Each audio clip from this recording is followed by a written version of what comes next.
My name is Helen Carter. And the truth is, I never expected to be honored at my son's wedding. I did not need a spotlight. I did not need a speech. I did not even need a thank you. All I wanted was not to be humiliated. But sometimes, the deepest wounds are not made with words. They are served quietly. On a cold plate. At the end of a celebration that was supposed to include you. If you have ever felt invisible in a room full of people who owe you everything, stay with me. And before we begin, I want to ask you something. Have you ever been disrespected by your own family and stayed silent just to keep the peace? If yes, leave a comment and subscribe. You are not alone here. Now let me tell you what happened at my son's wedding.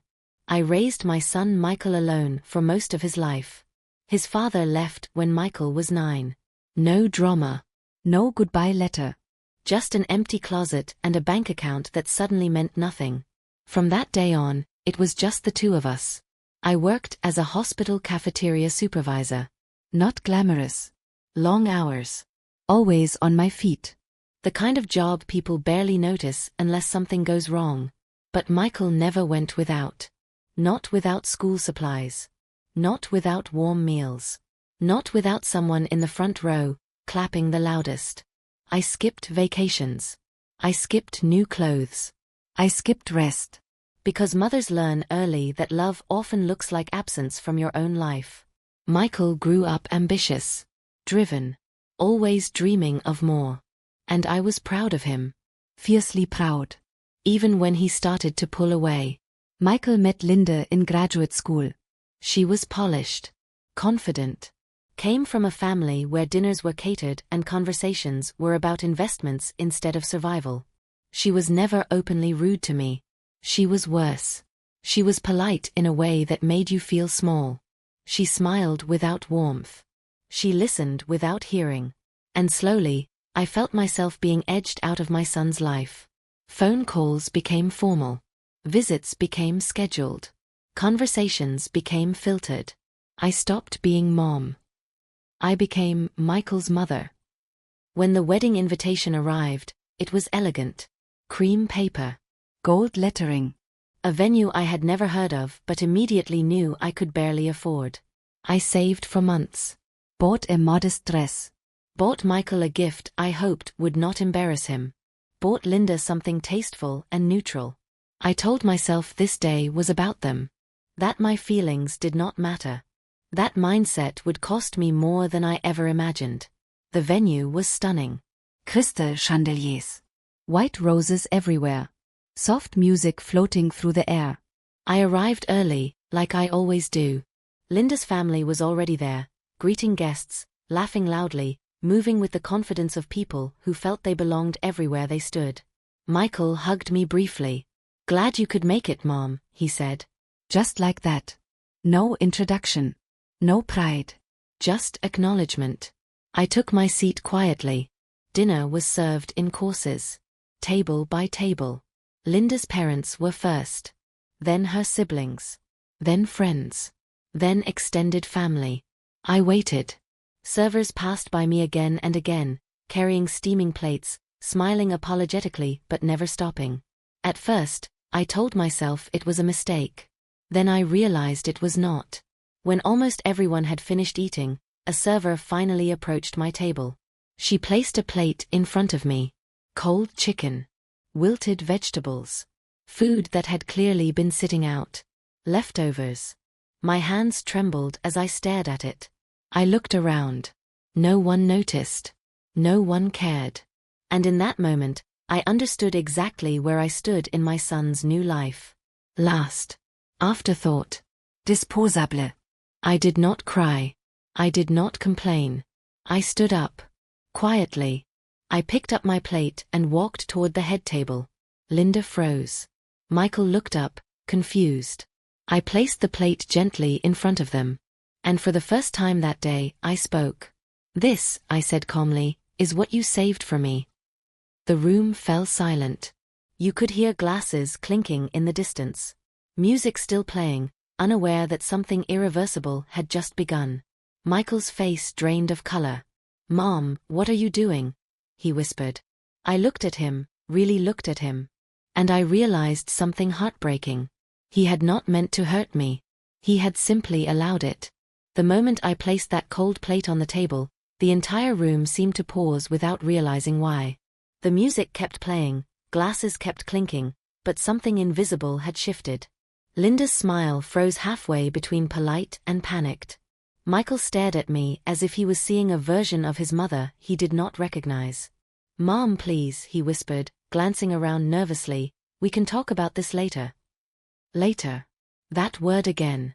The same word people use when they want discomfort to disappear without accountability.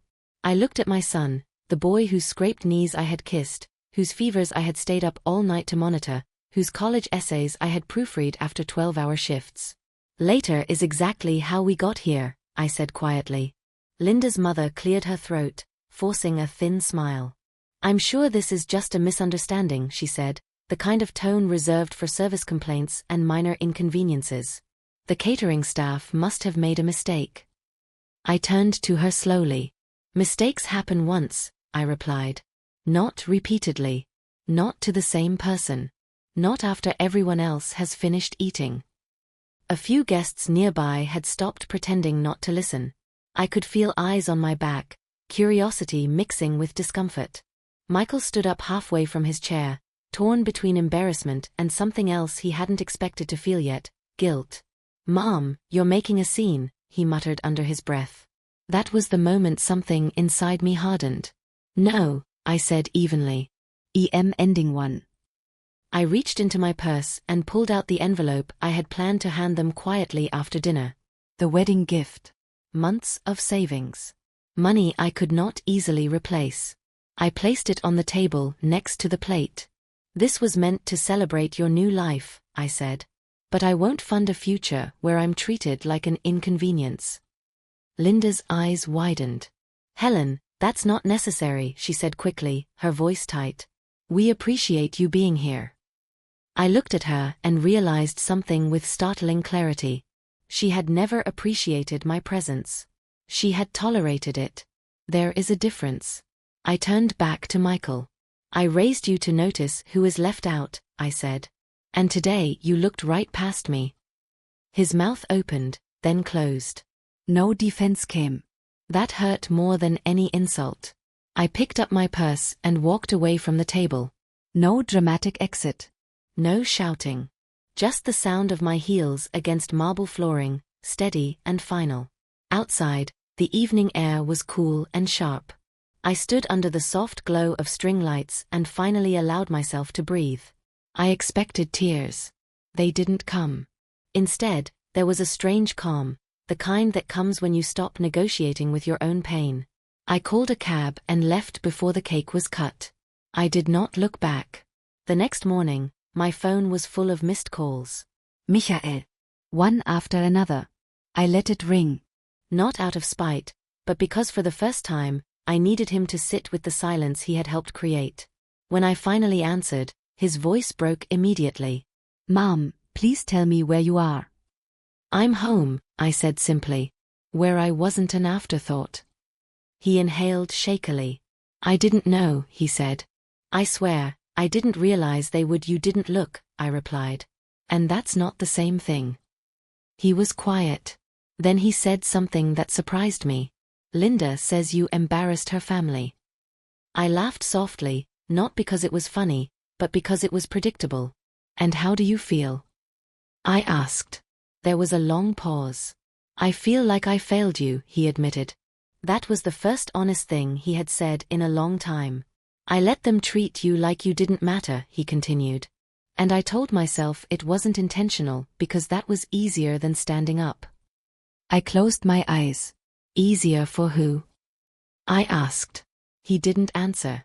Over the next few days, the truth unraveled the way it always does, quietly, through conversations people thought were private. A cousin messaged me. Then an aunt. Then one of Michael's friends. They told me how seating arrangements had been discussed. How Linda's mother insisted her side be prioritized. How someone had suggested making sure Helen doesn't cause any discomfort. Discomfort. As if my existence were a liability. Michael came to my apartment a week later. He stood in the doorway like a child again, unsure if he was welcome. I let him in. He didn't sit right away. I watched the video, he said suddenly. What video? Someone recorded part of the reception, he replied. You walking up, putting the plate down, leaving. My stomach tightened. It's already online, he added quietly. People are commenting. They're asking why the groom's mother was treated like that. I felt a mix of dread and relief. And what are you telling them? I asked. He looked at me, eyes red. The truth, he said. That I failed to protect you. That I stayed silent when I shouldn't have. For the first time since the wedding, I felt something shift, not forgiveness, but possibility. Michael, I said, love doesn't mean always agreeing. It means refusing to let others hurt the people who matter. He nodded slowly. I'm starting to understand that. What neither of us knew then was that this was only the beginning, that the consequences of that wedding, that plate of cold leftovers, were about to ripple far beyond one night, one family, one celebration. The pressure came quietly at first. Not from Michael, but from Linda's family. Phone calls disguised as concern. Messages framed as advice. Subtle reminders of how things look and what kind of future is at stake. Linda's mother called Michael daily, telling him that what happened at the wedding had embarrassed their entire family, that people were talking, that reputations were fragile things easily damaged by emotional outbursts. She never called it cruelty. She never called it disrespect. She called it a misunderstanding that I had chosen to dramatize. Michael told me later that each call felt like a slow tightening around his chest. Linda herself was colder. She stopped pretending. She told him outright that his loyalty was being tested. That a man who could not set boundaries with his mother would never be fully respected by her family. That marriage meant choosing your wife above all else, especially above a mother who refused to know her place. Those words hit him harder than any argument. Because for the first time, he realized what she truly thought of me. Of us. Of where he came from. He came to see me one evening without calling ahead. I was folding laundry when I heard the knock. He looked exhausted. Not just tired, but worn down by weeks of emotional warfare. He sat at my kitchen table again, elbows on the surface, hands clasped together like he was bracing himself. They want me to make a statement, he said. A public one. My stomach tightened. About what? About the wedding. About you, he replied. Linda's parents think I should say it was a misunderstanding. That the catering made a mistake. That you overreacted. I stopped folding the towel in my hands. And what do you want to say? I asked. He looked up at me, eyes glassy.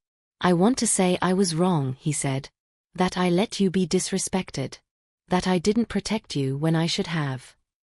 I nodded slowly. Then say that. He exhaled shakily. If I do, I don't know what happens to my marriage. The words hung between us. Heavy. Honest. Painful. I sat down across from him. Michael, I said gently, I didn't raise you to choose me over your wife. I raised you to choose what's right over what's easy. He swallowed. What if doing the right thing costs me everything? I looked at him, really looked at him, and saw not a groom or a husband, but a boy standing at a crossroads. Then at least you'll know who you are when you're standing there, I said. That night, he didn't sleep. He told me later he sat on the edge of his bed, replaying the wedding in his mind. The way he had laughed with friends while servers passed me by. The way he had noticed my empty place setting and told himself it would be handled. The way he had seen the plate in my hands and felt embarrassment instead of outrage. By morning, he knew what he had to do. He posted a statement online. Not long. Not defensive. Just honest.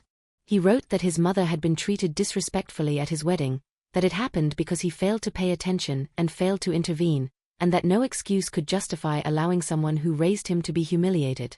He ended by saying that silence can be a form of harm, and he would not repeat that mistake again.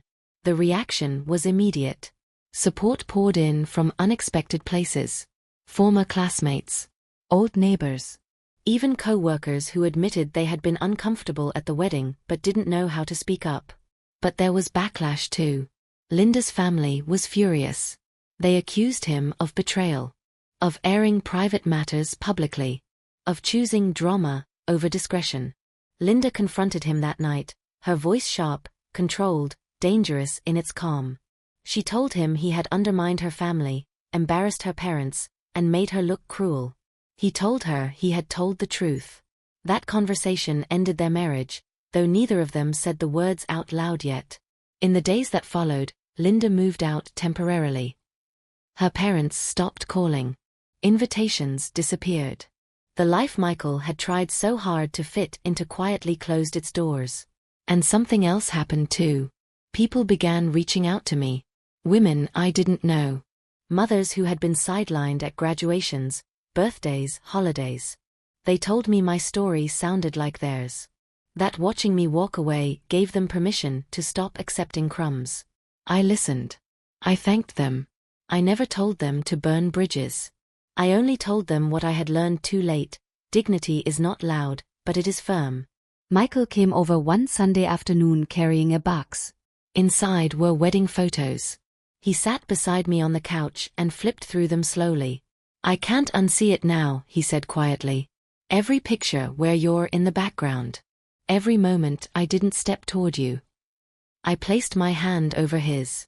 Awareness is painful, I said. But it's also the beginning of change. He nodded. I don't expect forgiveness, he added. I just don't want to be that man anymore. And for the first time since the wedding, I believed him. Because he wasn't asking me to make him feel better. He was asking how to do better. We sat there in silence for a while. Not the kind of silence that avoids truth. The kind that allows it to settle. Linda came back one last time, not with anger this time, but with conditions. She asked Michael to meet her at a quiet cafe, the kind of neutral ground people choose when they want to negotiate rather than reconcile. She told him she could forgive what he had posted if he was willing to clarify one thing publicly, that his mother's behavior had been misunderstood, that no one had intended disrespect, that families make mistakes and move on. She framed it as maturity, as closure, as protecting their future. Michael listened without interrupting, something he had learned only recently, and when she finished, he asked a single question that surprised them both. If it had been your mother, he said, served last, given cold leftovers, would you ask her to stay quiet for the sake of appearances? Linda did not answer right away. When she finally did, she said, that's different. And in that moment, Michael understood everything. Different was just another word for unequal. He told her he would not rewrite the truth to make others comfortable.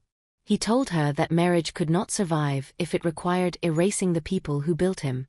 Linda stood up, straightened her coat, and said she hoped he wouldn't regret choosing pride over partnership. Michael watched her leave and felt something unexpected rise in his chest, not relief, not triumph, but clarity. That evening, he came to my apartment with a quiet determination I had never seen before. He sat across from me and said, I don't want a life where I win by losing you. Weeks passed. The divorce unfolded without drama, just paperwork and silence and the slow dismantling of a future that had been built on conditional acceptance. Michael downsized. He changed jobs. He stopped chasing rooms where he felt he had to apologize for his past. And something else happened, something small but telling. He began to notice people. He noticed who was waiting, who hadn't been served, who was sitting alone. The next family gathering was modest. No chandeliers. No seating charts. Just a table in my kitchen, food we cooked together, laughter that came easily because it wasn't rehearsed. Michael made a point of serving me first, then everyone else. When I teased him about it, he smiled and said, it's not about first or last. It's about making sure no one is invisible. That was when I knew the lesson had settled. I did not become louder after that wedding. I did not seek apologies from everyone who had looked away. I simply stopped accepting less than respect. And that changed everything. People treat you differently when you stop negotiating your worth. Months later, Michael sent me a message with a photo attached. It was from a community event he had volunteered at, helping set tables for a fundraiser. The caption read, "I made sure no one was forgotten." I smiled, tears blurring the screen. Because redemption does not always arrive with grand gestures. Sometimes it looks like awareness turning into habit. If you're listening to this story and you've ever been pushed aside at a table you helped set, remember this: silence can keep the peace, but it can also keep the pain. Walking away doesn't mean you stop loving. Sometimes it means you finally love yourself enough to be seen. And if this story resonated with you, if it reminded you of a moment you stayed quiet when you shouldn't have, share your thoughts in the comments. Tell us what respect looks like to you. Like this video if stories about family, dignity, and emotional justice matter, and subscribe for more real-life narrations where quiet strength finally speaks. Some lessons are served cold. Others, once learned, can change a lifetime.